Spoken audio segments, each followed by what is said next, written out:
Hey, welcome. In this workshop, we are going to install llama.cpp and run a local language model from the terminal. We will move slowly enough that every command has a reason, and by the end, we will also know how to start Llama server for local apps.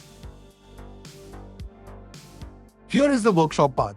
We will install llama-cpp, verify the commands, decode a real GGUF file name, run a small model, learn the flags you will actually change, and then start Llama server. We will need a terminal, a package manager, internet for the first model download, and enough disk space and RAM for the model we choose. The goal is not just to copy commands, it is to understand what each command proves. For install, the package names differ. On macOS with Homebrew, use brew install llama.cpp.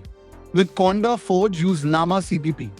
After installation, always run llama CLI version before moving on. That one command confirms the executable is on your path and the install is usable. After install, we check what actually landed on the machine. Llama CLI is the command line runner.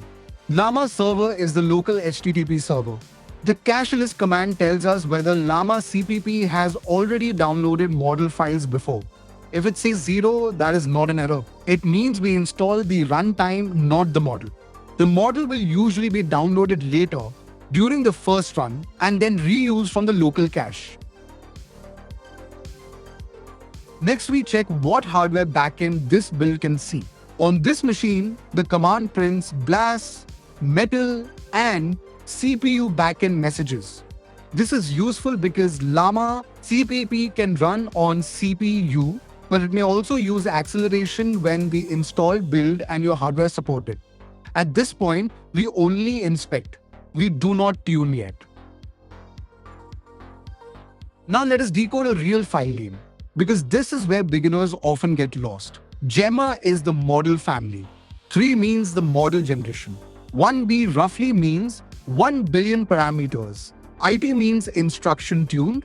That means the model was adjusted to behave more like an assistant, so it is better at following prompts and answering directly.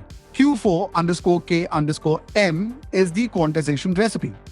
GGUF is the file format llama. CPP loads. When you're choosing a model file, do not start with the biggest one. Quantization is basically making the model lighter so it can run on normal machines. A Q4 file is usually much smaller than the full precision model, so it needs less memory and is easier to try locally. The trade-off is that if we make the model too small, the answers can get worse. Q4_K_M is usually a good first attempt. Q5 and Q8 can preserve more quality, but they need more memory and may run slower.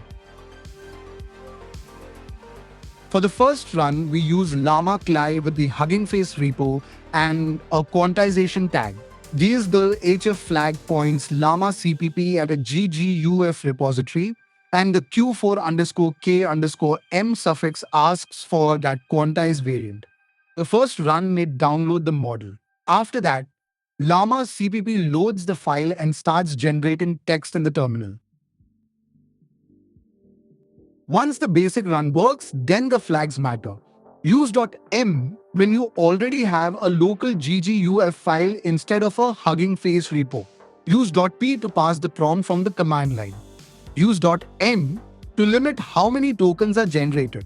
Use .c for context size, which affects how much text the model can consider. Use temp and top p when you want to control how predictable or vary the output feels. For performance, we start by inspecting devices, then we can change threads for CPU work or NGL for GPU layer offload. The important habit is to get a simple run working first. If it is slow or memory heavy, then tune one knob at a time and compare the result. Finally, Llama server uses the same idea but exposes it over HTTP. Choose the model with HF or .m, then choose host and port. This is useful when a local app should call the model like a service instead of an interactive terminal. The workshop path is simple. Install, verify, pick GGUF, run llama.cli, learn the flags, then serve locally. Once Llama server is running, we can call it from our own application, scripts, and coding agents. Point the client at the local OpenAI compatible endpoint, send messages, and keep the model on our machine. Local models are especially useful for private drafts, offline coding help, repo summaries, small automations, and experiments where cost or privacy matters. As a rough starter ladder, try Gemma 3.1b Q4 on 8 GB of RAM, QWE, N34B or Gemma 34B on 16 GB, QWE, N38B or a 7B coder model on 16 to 24 GB, and QWE N314B or larger models when you have 32 GB or more. These are starting points, not hard rules, because context size, quantization, and GPU offload can change the real memory use. If this helped, subscribe for more practical deep dives like this. We will keep taking complex topics, turning them into real commands, and learning what is happening at each step.